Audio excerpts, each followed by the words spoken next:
बरसा। फिर वो गाली नहीं देगी, फिर वो फूल बरसाए। तकलीफ होती है तो गाली निकलती है।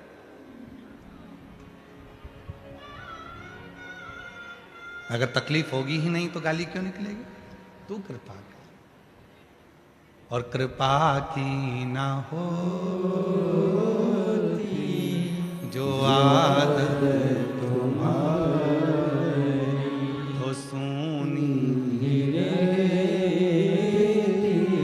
आदालत तुम्हारी, गरीबों के दिल में जगह तुम न पाते, तो किस दिल में होती इबादत तुम्हारी। अच्छा मांगो, अच्छा होगा। एक पत्र में एक बहन जी ने लिखा कि उसको कैंसर हो गया। देखो, वैशाली सुनील मोरे, 44 साल की उम्र है, 44 है यार। भुसावल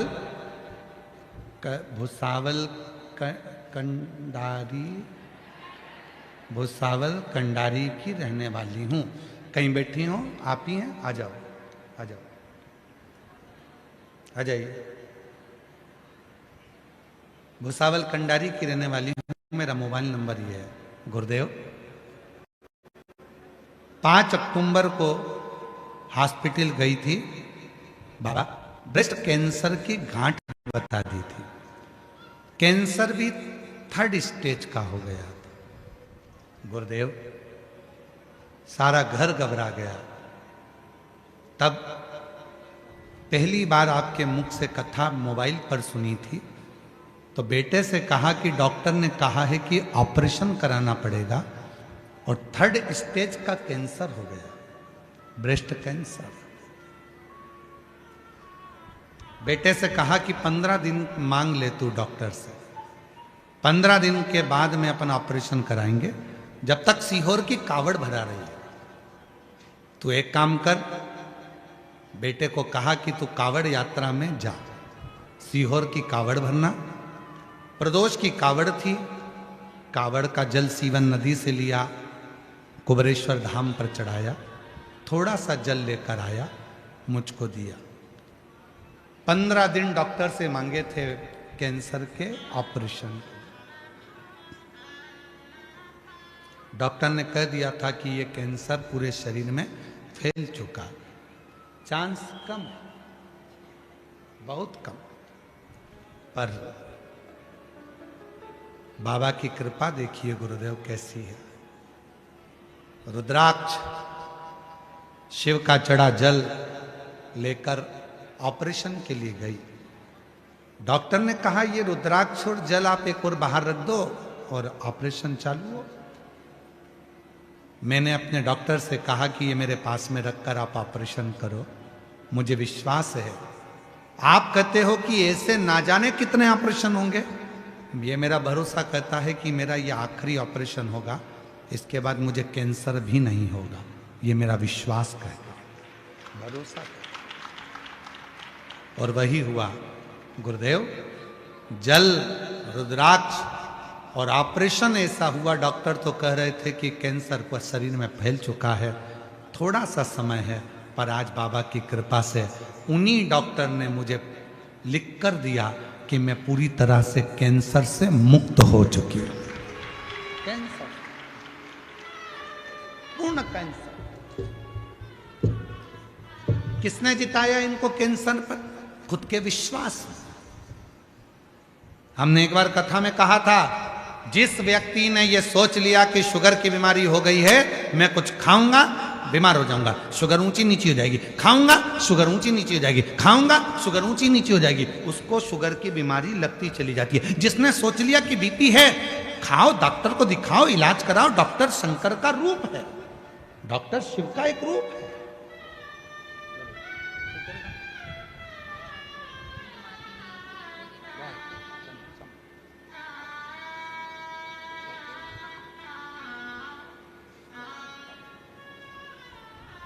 डॉक्टर शिव का एक रूप। अब ठीक है, संभव एक बार जोरदार ताली बजाओ।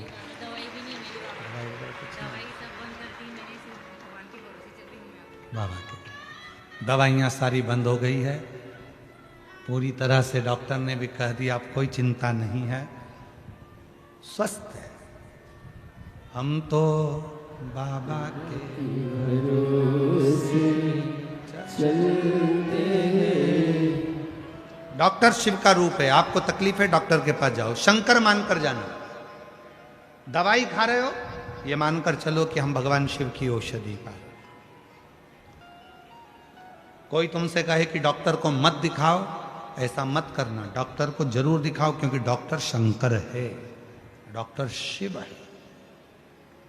डॉक्टर को शिव मानो। उसने कहा जांच कराओ, जांच करो। उसने कहा ये टेबलेट खाओ, खाओ। पर साथ में शिव पर भरोसा भी रखो। बीमारी को दिमाग में मत बिठाओ। कैंसर हो गया, वो जीजी क्या बोल कर गई अभी हाल। मैंने मेरे बेटे को भेज दिया था कावड़ यात्रा में कि मैं ठीक हो जाऊंगी, तू जा कावड़ में जल लेकर आना, पीऊंगी और मेरा कैंसर समाप्त होगा। वो बहन कह रही है कि डॉक्टर भी आश्चर्य में है कि आपका कैंसर कैसे समाप्त हो सकता है, ये समझ में नहीं आ रहा। वो बहन खुद कह रही, उसका विश्वास उसको जिता दिया। तुमने सोच कर बेटा घुटने का ऑपरेशन कराना पड़ेगा, डॉक्टर बोल दिए घुटना बेकार हो गया। डॉक्टर साहब से बोलो दवाई दो, डॉक्टर साहब अभी अभी कम से कम 15-20 दिन 1 महीना रुको, मेरा बाबा मुझे ठीक कर देगा, मेरा घुटना काम करेगा, मैं ठीक हो जाऊंगी, मैं ठीक हो जाऊंगी, मैं ठीक हो जाऊंगी। और तुमने ठान लिया ठीक होंगी, मतलब दिन भर में एक बार सरस्वती तुम्हारे मुंह से निकलती है, मतलब तुम ठीक होकर रहोगी, तुम बढ़िया हो ही।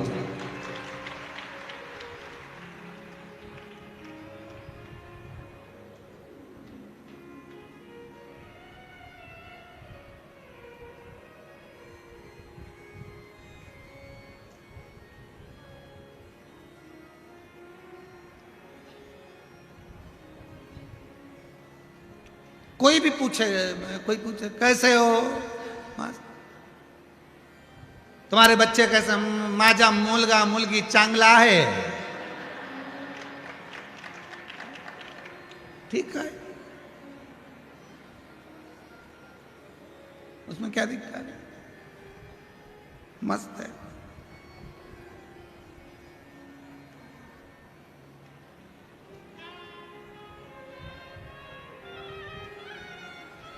तो वो पूछे काय से चांगला है, 1 लोटा जल शिवपिंडी घेऊन, क्या बोलते हैं, 1 लोटा जल शिवपिंडी घेवला है, 1 लोटा जल शिवपिंडी घेव रोज घेव।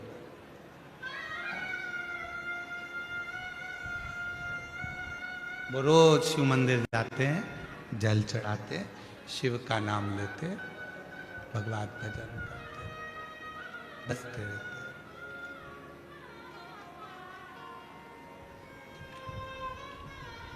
रोज बसते।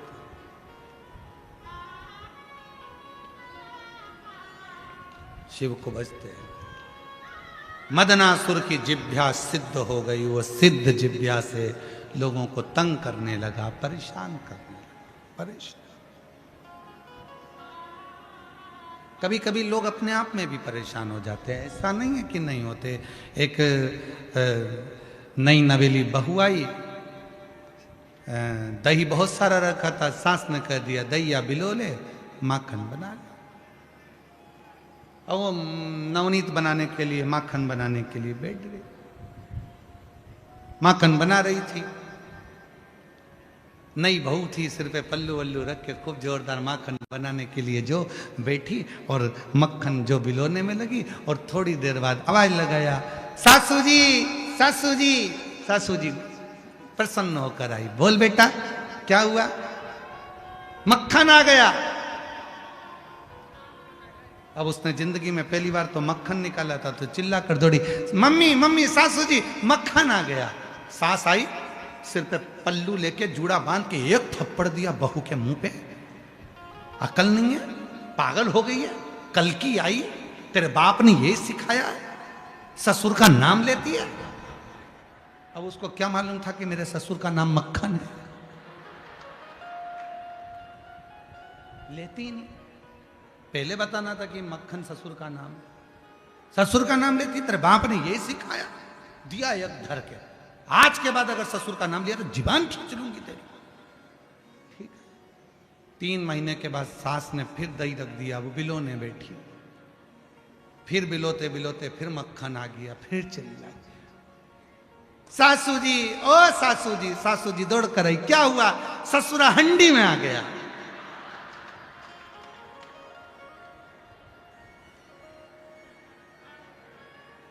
अब नाम नहीं लिया, ससुरा हंडी में पड़ा है, मटकी में मक्खन पड़ा है। तो कभी कभी हमारी परेशानी हम स्वयं लेते, कोई दूसरा नहीं लेता, कोई दूसरा नहीं बोला। मदनासुर ने लोगों को तंग किया, कष्ट दिया, अपशब्द कहे, जो बोलता वो सिद्ध वाणी थी। परेशान हो गए, बहुत कष्ट हुआ, बहुत कष्ट। तब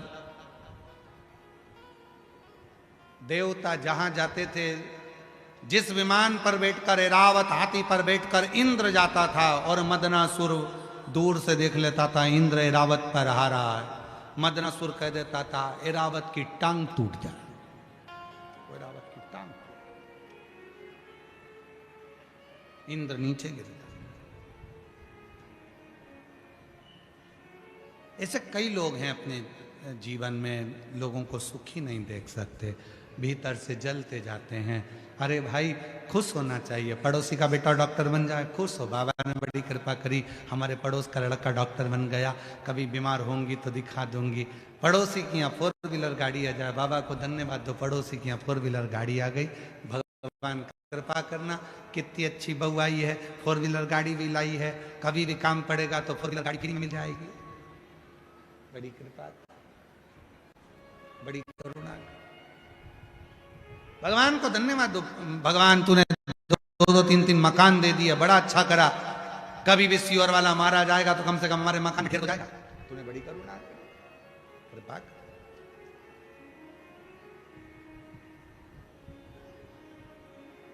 हमें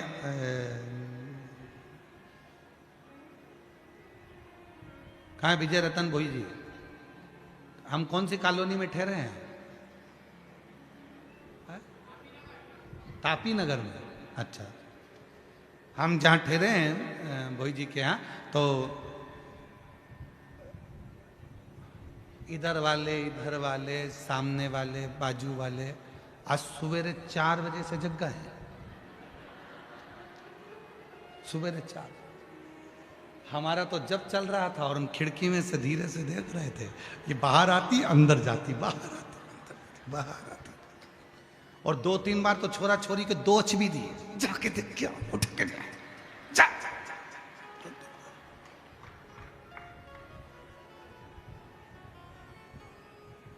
हम एक पीछे वाली खिड़की में से देख रहे थे, इतने में एक बच्चा दौड़ कर गए मम्मी के पास, मम्मी गुरुजी आ गए, गुरुजी आ गए। मम्मी बाहर आके फिर 2 धर के दी, ये तो आशीष है। फिर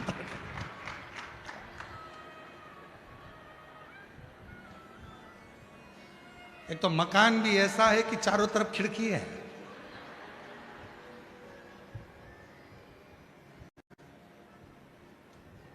अभी तक कैमरे लगते थे, अभी तो ओरिजिनल कैमरे लगा रखे। पर पूरी कॉलोनी तापी नगर पूरा मस्त है, शिव की कृपा से सब आनंदमय है। ये शिव की भजन, आनंद और भक्ति, यही होना चाहिए, इसी में सुख है, वो सुख और कहीं, वो सुख और कहीं हो नहीं सकता। और शंभु शरणे पड़ी मांगो घड़ी रे घड़ी, दुख काटो दया करी दर्शन आपको। शंभु शरणे पड़ी मांगो घड़ी रे घड़ी, दुख काटो दया करी दर्शन शिव कथा कर रही है। मदनासुर की जिह्वा सिद्ध हो गई थी और वो सिद्धता का गलत फायदा उठा रहा। भगवान यदि तुम्हें धन दे, भगवान यदि तुम्हें संपदा दे, भगवान यदि तुम्हें वैभव दे, भगवान तुम्हें यदि सत्ता दे, उसका गलत फायदा मत उठाओ। अच्छा करो, बन सके दुनिया के लिए अच्छा ही अच्छा। कभी किसी के लिए गलत मत,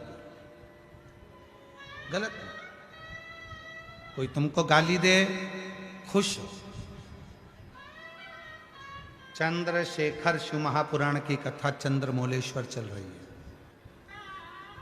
मां ताप्ती के तट पर भुसावल की पवित्र धरा पर चल रही है। दोपहर में 2 बजे से 5 बजे तक चल रही है। आज कथा का पहला दिन। आप पूरी कथा में सुनोगे कि चंद्रदेव ने जितना अपमान किसी देवता का नहीं करा उतना शिव जी का करा। ब्रह्मा जी ने जितना अपमान किसी का नहीं करा उतना शिव जी का करा। इंद्र ने जितना अपमान किसी का नहीं करा उतना शिव जी का करा। देव ऋषि नारद ने जितना अपमान किसी का नहीं करा उतना शिव जी का करा। फिर भी जिसने अपमान करा उस सब पर शंकर भगवान ने अपने करुणा की दृष्टि दी। चंद्रदेव को रोग हुआ, उसने शिव जी का अपमान भी करा तो भी शिव जी ने उनको अपने मस्तक पर बिठाया। इंद्र ने अपमान करा पर इंद्र की सत्ता चली गई, तब इंद्र को सत्ता पर बिठाया। नारद जी ने अपमान करा तो भी नारद पर करुणा कर कर तुमरुका जी से कथा श्रवण कराई। ब्रह्मा जी ने अपमान करा तो ब्रह्मा जी के कटे हुए सिर को बड़ का पेड़ बनाकर बटकेश्वर बन गए। शिव जी ने किसी का अपमान नहीं करा, सबका सम्मान, चाहे दुनिया के लोग कितना भी अपमान कर दे।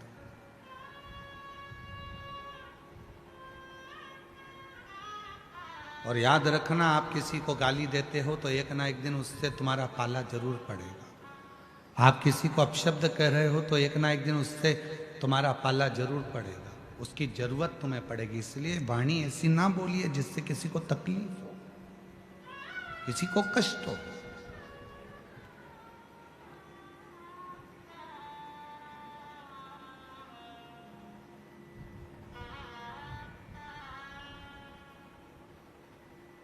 किसी को कष्ट हो ऐसी वाणी का प्रयोग मत करो। कितना कहा पहले, वाणी ऐसी बोलिए जो मन का आपा होए। पर आज के जमाने में वाणी ऐसी बोलिए जो जम के झगड़ा होए, पर उससे मत बोलिए जो तुमसे तगड़ा होए। ये आज की रीति है, पहले की रीति थी वाणी ऐसी बोलिए जो मन का आपा हो। प्रेम वाणी से बरसता रहे, जिह्वा से प्रेम बरसे, स्नेह बरसे।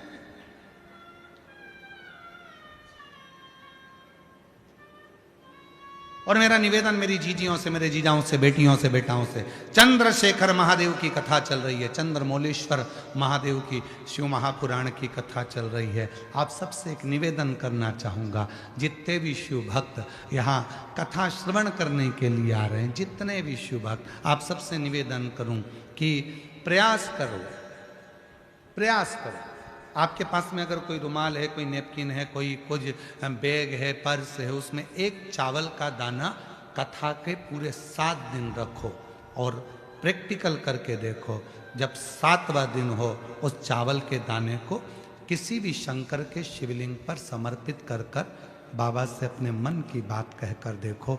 चंद्रशेखर की कथा तुम्हें रोग से मुक्त कर देगी, तकलीफों से दूर कर देगी, कष्टों से। और ये नियम आज का नहीं है, ये नियम पहले का है। हमारे यहाँ पर सत्यनारायण की कथा होती थी तो पंडित जी सबके हाथ में थोड़ा थोड़ा फूल देकर, चावल देकर बिठा देते थे। बोलो बोलो, तुम्हारे दर होता है कि नहीं होता ऐसा? जब कथा होती थी 2-4 दाना चावल का दे देते थे, बैठ जाओ कथा सुनने के लिए, हाथ में चावल पकड़ा देते थे, कथा पूरी होती थी। बोलो बोलो, तुम्हारे दर होता है कि नहीं होता ऐसा? जब कथा होती थी सत्यनारायण जी की, भगवान की कोई कथा होती थी, या माताएं अपनी कथा पढ़ती है, कोई तीज की कथा, चतुर्थी की कथा, पंचमी की कथा, चतुर्थी की कथा, कोई कथा पढ़ती है तो हाथ में 2-4 दाने चावल के लेके बैठ जाती है, कथा सुनती हैं, फिर वो भगवान को समर्पित कर दी। ये आज का नियम नहीं, पुराना नियम है। किसी से पूछना कि चावल के दाने हाथ में लेकर कथा श्रवण करने का क्या फल होता है।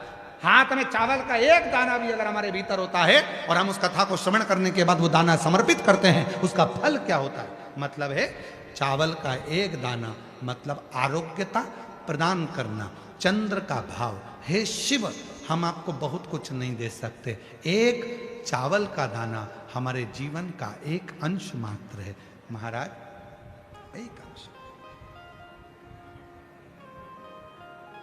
हे शिव, हे करुणा सागर, ये आपको समर्पित, ये अंश,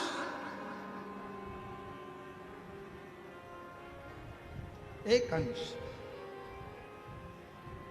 गेहूं वापिस गेहूं को जन्म दे देता है, चना वापिस चने को जन्म दे देता है।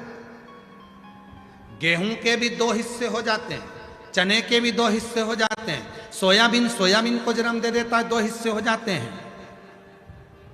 मसूर मसूर को जन्म दे देती है, 2 हिस्से हो जाते हैं।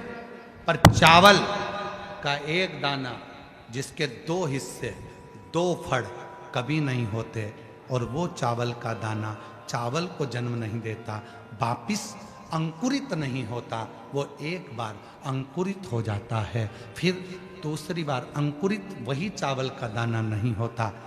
गेहूं का दाना फिर अंकुरित होगा, सोयाबीन फिर अंकुरित होगा, चना फिर अंकुरित होगा, परंतु जो चावल का दाना है वो 2 फड़ में नहीं टूटता, वो अंकुरित वापिस नहीं होता। वो चावल का दाना एक बार शिव का हो गया, मतलब 2 भागों में नहीं बटा है। हे शिव, मैं एकाकार तेरे चरणों में हूँ, मैं फिर संसार सागर में तेरा होकर आया था, तेरा रहना चाहता हूँ, संसार सागर में अंकुरित नहीं होना चाहता, पूर्ण तेरा हो जाऊं, तुझ पर आश्रित हो जाऊं, तुझ पर समर्पित हो जाऊं। वो चावल का दाना हमें औषधि तक प्रदान करता है। सबसे पहला अन्न है चावल, अक्षत, सबसे पहला।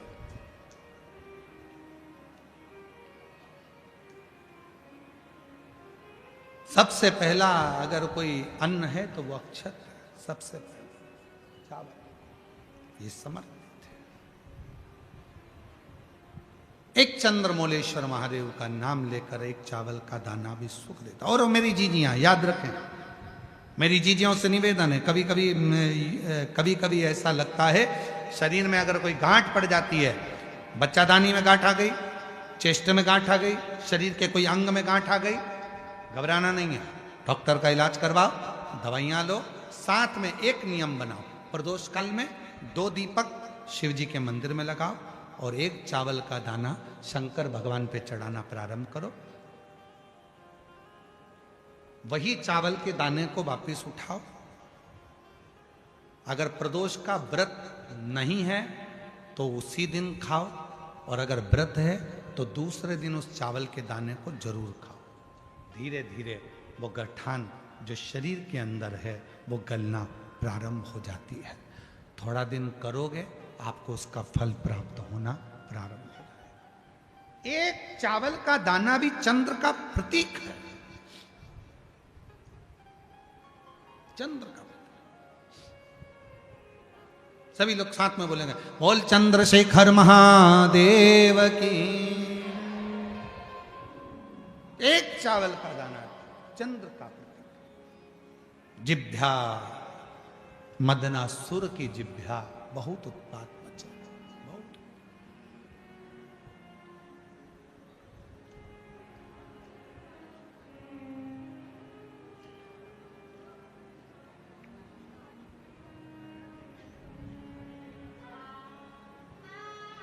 और हम महादेव नमन चरणों। सबसे निवेदन है, जितने भजन की लाइनें हम गुनगुनाते हैं हमारे साथ आप भी बोला करो, आप भी प्रार्थना करा करो। आप कि आवाज इस व्यासपीठ तक पहुंचे, आपके स्वर ऊंचे कर कर बोला करो, बाबा तक पहुंचे। जो पड़ोस में बैठी है वो भी याद कर सके, वो भी बोल सके। कभी मंदिर में जाएंगे, गुनगुनाएंगे तो बाबा उनको स्वीकार करे। महादेव नमन चरणों स्वीकार कीजिए, सबका किया है मेरा भी कल्याण कीजिए, उद्धार कीजिए। हे त्रिपुंडधारी, हे त्रिशूलधारी, चरणों में तेरे बाबा जी पावन है चारों धाम। चरणों में तेरे बाबा जी पावन है चारों धाम। तेरी देव कर दे वंदना, पूजे तेरी देव कर दे वंदना, पूजे सीताराम। हो जाए पूरी कामना, हो जाए पूरी कामना। उपकार कीजिए, सबका किया है मेरा भी उद्धार कीजिए, उद्धार कीजिए। हे त्रिपुंडधारी, हे त्रिशूलधारी, हे त्रिपुंडधारी, हे त्रिशूलधारी। शिव से प्रार्थना, मदनासुर की जिह्वा सिद्ध तो हो गई, पर गलत प्रयोग किया, गलत। कभी कभी भगवान आपको सिद्धि देता है, पर उस सिद्धि का गलत प्रयोग जब आप करते हो तो आपसे सिद्धि वापिस ले लेता। कभी कभी आपने सुना होगा कि वहां जाओ, वहां से ये काम हो जाता है। कब तक वो काम होता है? जब तक वो सिद्धि सही हो रही है। गलत प्रयोग में होने लगती है तो स्थान की महत्वता समाप्त हो जाती है। दूसरे को धोखा देने लगोगे, आपकी सिद्धि समाप्त। दूसरे की निंदा करने लगोगे, आपकी सिद्धि समाप्त। दूसरे की बुराई करने लगोगे, आपकी सिद्धि समाप्त। दूसरे के लिए अपशब्द कहते रहोगे, आपकी सिद्धि समाप्त। भारत की भूमि के कई संत ऐसे हैं जो अपनी वाणी से ना तो किसी को बद्दुआ देते हैं, ना किसी की निंदा करते हैं, ना कभी किसी के लिए अपशब्द कहते हैं। और भारत भूमि के कई संत ऐसे हैं जो दिन भर बैठकर बद्दुआ ही देते रहते हैं, गालियां ही देते रहते हैं, अपशब्द ही कहते रहते हैं, निंदा ही करते रहते हैं। तो समझ लेना कि वो संत के कोटे में नहीं आते। संत के कोटे में वही आता है जिसके मुख से कभी अपशब्द ना निकले। संत तुकाराम जी को कितना अपशब्द कहा, संत ज्ञानेश्वर जी को कितना अपशब्द कहा, संत मीराबाई को, कर्माबाई, नामदेव, कितना कितना लोगों ने मुक्ताबाई को आड़ा टेढ़ा कहा, पर उनके मुख से अपशब्द नहीं निकला। इसलिए आज भी भारत की भूमि पर उनकी पूजा होती है, साधना होती है, उनके पंथ जुड़े, उनके पंथ जुड़े। जो निंदा कर रहे हैं, निंदा कर दिया, अपशब्द कह दिया, ताना दे दिया, आड़ा टेढ़ा बोल दिया, दिन भर प्रवचन भी दो, कथा भी करो, और मालूम पड़े मुख से निंदा निकल जाए, अपशब्द निकल जाए, ताने निकल जाए, बुराई निकल जाए, समझ लेना तुम्हारी कथा किसी काम की नहीं, फिर तुम्हारा प्रवचन किसी काम का नहीं। फिर जितने लोग कथा सुनने या प्रवचन सुनने बैठे हैं, अगर कोई महाराज अपनी पीठ पर बैठकर निंदा करे, बुराई करे, किसी ना किसी की निंदा में लगे रहे, तो उस कथा को सुनना भी नहीं चाहिए, उठकर चले जाओ। कथा किसी काम की। हम कथा सुनने थोड़ी ना, हम निंदा सुनने थोड़ी ना, हम तो भगवान की चर्चा सुनने हैं, भगवान का गुणगान सुनने हैं, हम निंदा सुनने के लिए नहीं।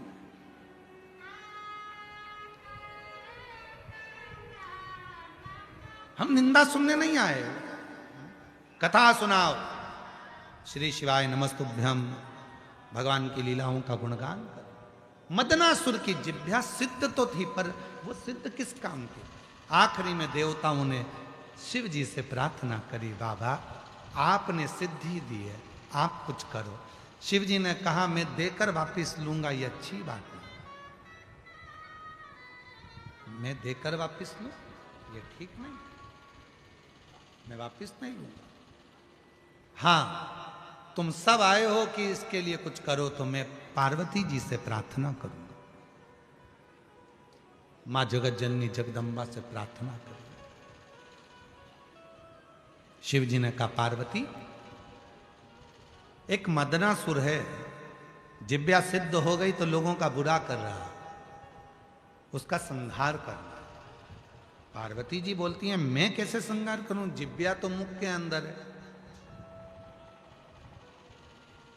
और जिभ्या मुख के अंदर है, जो गलत बोलती है उसको कैसे मारूं, मदनासुर को कैसे मारूं?